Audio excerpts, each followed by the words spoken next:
E aí, gurizada, beleza? Aqui é o Renan, professor, e hoje a gente vai falar um pouco sobre anacronismo, anarcocapitalismo de novo e tudo mais. E adivinha, eu quero um negócio escrevendo só stop, pare de falar de anarcocapitalismo que eu não aguento mais. Então, gurizada, antes de mais nada, falar que aqui na descrição do vídeo está todas as minhas redes sociais. Eu também tenho o PicPay, caso vocês cogitem apoiar o canal, isso seria muito importante, seria muito útil. Ah, eu não consigo apoiar, mas eu gostaria. O que eu faço é aquela máxima, dá like, curte, manda pros amiguinhos, tá? Então, há formas de ajudar se vocês quiserem. Eu fiz 2 vídeos falando, um vídeo era não tão humorístico e outro era meio que respondendo aquele vídeo ali. E eu gostei, achei engraçado, a galera gostou também, que é o que interessa e tal. Mas o que me fez refletir uma coisa mais séria, tanto que eu até vim de roupa ANCAP hoje, tá? Que é o seguinte, ó, a coisa que mais me incomoda, hoje eu vou falar sobre a coisa que mais me incomoda nas pessoas ditas anarcocapitalistas, primeiro em termos de ideologia, é que eles não respeitam conceitos pré-estabelecidos. Então, sei lá, isso aqui é uma caneta. Uma caneta. Se eu falar caneta, teu cérebro vai, ah tá, uma caneta. Serve para escrever e tudo mais. Como assim não respeita os conceitos pré-estabelecidos, professor? Eles tiram a concepção histórica das coisas quando convém. Veja bem, é quando convém. E para entender isso, a gente precisa entender o que é anacronismo.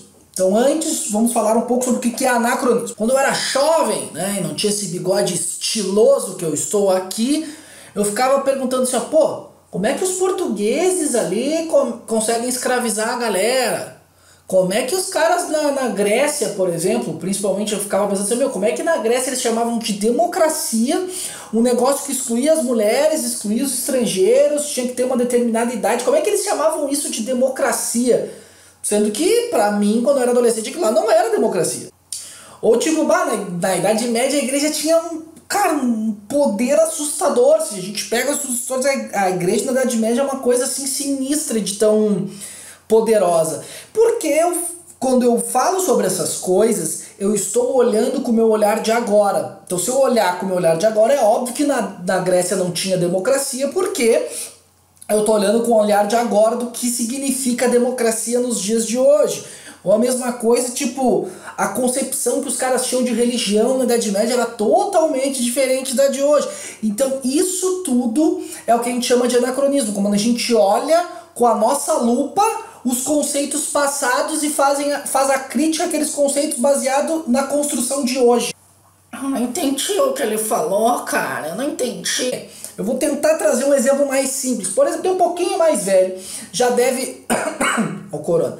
Tem um pouquinho mais velho, já deve ter um filme que quando viu quando era adolescente achou tipo assim incrível, fantástico e tudo mais. O meu, no caso, é O Senhor dos Anéis. Eu fui em todas as sessões de cinema, fui em todos os filmes na estreia pra ver e eu vi na época e aquilo lá me encheu os olhos e eu ficava, meu Deus, que efeito especial incrível. Os caras nunca vão conseguir fazer isso.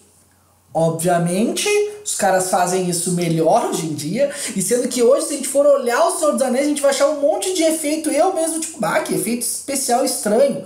Só que pra época, pra aquele contexto, era incrível. O mesmo vale pra jogo de videogame. Eu tô jogando aí agora, comprei o PlayStation 4, tô jogando um monte de jogo de videogame, e eu me lembro que eu achava, por exemplo, o Superstar Soccer um jogo absurdamente incrível de futebol. Eu falei, os caras nunca vão conseguir fazer um negócio mais incrível, olha como é perfeito, não sei o que. E hoje a gente tem. Então anacronismo é isso, não contextualizar as coisas elas existem dentro de um contexto daquela época.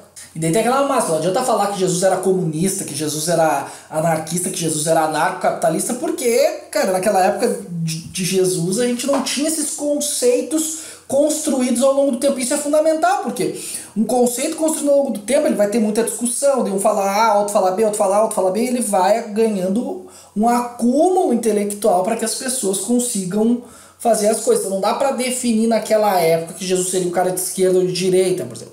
Entre vários outros exemplos. Só que assim, há de se entender bem o conceito de anacronismo, tá? E eu vou deixar também aqui, se eu me lembrar, um vídeo do Icles, que ele fala sobre anacronismo, que é um professor de história, que ele fala com muito mais propriedade que eu. Voltando para o anarcocapitalismo. ANCAP só funciona se, e essa condicionante se é muito importante pra galera que entende um pouco mais de filosofia, tipo, é muito importante. Então o anarcapitalismo só funciona se capitalismo for definido como troca voluntária. Se tu consegue bater nesse conceito, toda a ideia de anarcapitalismo cai por terra. E eu vou tentar mostrar por quê, tá? Porque se capitalismo for troca voluntária, como eles tanto apregou, é óbvio que tudo vai ser socialismo. Só vai mudar a escala de socialismo, é óbvio. Ah, nossa, aqui tem uma interferência um pouco maior estatal, aqui tem um pouco menos e tal. Então, se é troca voluntária simplesmente, é óbvio que tudo vai ser socialismo, tá? Só vai mudar a escala, como eu disse anteriormente. Só que tem duas coisas nessa premissa aí que é falsa. Primeiro, a dimensão de tempo. O tempo ele muda as coisas. Por exemplo, cara, antigamente não havia um prédio aqui. Hoje em dia tem. O tempo e o acúmulo de trabalho das pessoas, junto com o acúmulo de capital, de grana das pessoas envolvidas, fizeram esse prédio. Então, tipo assim, existe o acúmulo de coisas. Isso Marx já falava, até acho que os anarcapitalistas também eles falam nessa ideia de tipo, o tempo, o empresário quando ele vai investir, ele vê a lógica do tempo, por isso que pagar salário não é mais-valia, como eles gostam de falar, tá? Então eles vê como é só quando interessa, aí o tempo interessa. Quando a gente fala sobre isso, o tempo interessa. Eu nem vou entrar no papo aqui que no capitalismo há uma maior mobilidade social, porque é fato, tipo assim, no capitalismo as pessoas têm uma maior mobilidade social do que no socialismo da União Soviética. E vai lá o socialista e vai falar assim, mas na União Soviética todo mundo era igual. Nem vou entrar nesse mérito moral. A ideia não é fazer um julgamento moral das coisas. A ideia é que a gente entenda que, primeiro, essa dimensão de tempo interessa somente num momento para anarcocapitalista, tá? E outra coisa é que capitalismo é sistema. Isso é muito importante. Por exemplo, um cara chamado Hayek, né? Que é um dos grandes expoentes desse pensador mais ultraliberal, o capitalismo ele é auto-organizável, né? Então, para ele, qual era a concepção dele? Se eu não tenho um planejamento central do governo, o capitalismo ele vai conseguir se organizar, que é o que ele fala do poder para as pessoas, só que o poder para as pessoas aqui dentro dessa lógica capitalista e tal. Só que quando ele fala sobre planejamento central do governo, ele não está falando necessariamente somente de um banco central. Tipo, tem um banco central, logo é socialismo. Não, a crítica também que está por trás disso, ele faz a crítica ao sistema soviético de planejamento econômico planificado. Não somente a crítica a um banco central, como a galera gosta de falar. E por ser sistema tem um conjunto de elementos simbólicos ou não, né, ou concretos, uma forma de intelectual organizada envolvida nisso, só para a gente ter um exemplo, para a gente entender como é importante a gente definir e saber definir as coisas. Capitalismo é um sistema. Por ser um sistema, se há um governante que consegue dominar os três poderes, através ali de uma coerção, do exército, isso não é uma democracia liberal, isso vai virar uma ditadura. Assim como falam os anarquistas da democracia direta. Democracia direta é a democracia que as pessoas se organizam sem o Estado. Então isso seria a democracia direta, organiza através de assembleias e tudo mais. Então assim, é importante saber definir o que é sistema. E capitalismo ele é sistema. E por que ele é sistema? Tem a propriedade privada dos meios de produção, tem trabalho assalariado, opera visando lucro, e aqui visando lucro não é no sentido de crítica, de novo, viu? Sem julgamento moral, tem um monte de coisa que opera visando lucro e é muito irada, faz excelentes trabalhos e tal, não tô...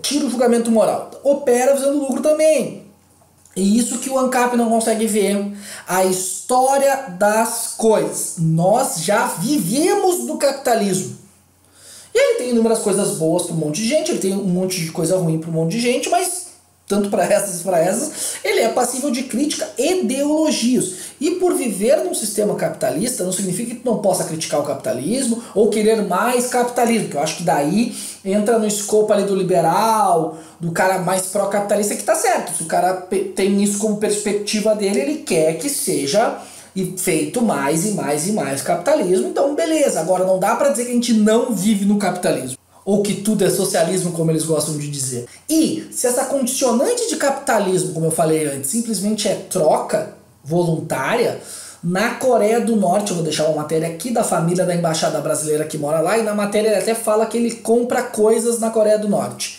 que não é para todo norte-coreano, obviamente tem um tipo de mercado específico para quem trabalha em embaixada de outros países e tal. E ele vai lá e compra essas coisas. Então quer dizer que na Coreia do Norte, então, é capitalista? É óbvio que não, porque se a gente segue essa lógica de troca voluntária, a única coisa que eu vou ter troca voluntária, por exemplo, também eu tenho muita troca voluntária é no comunismo.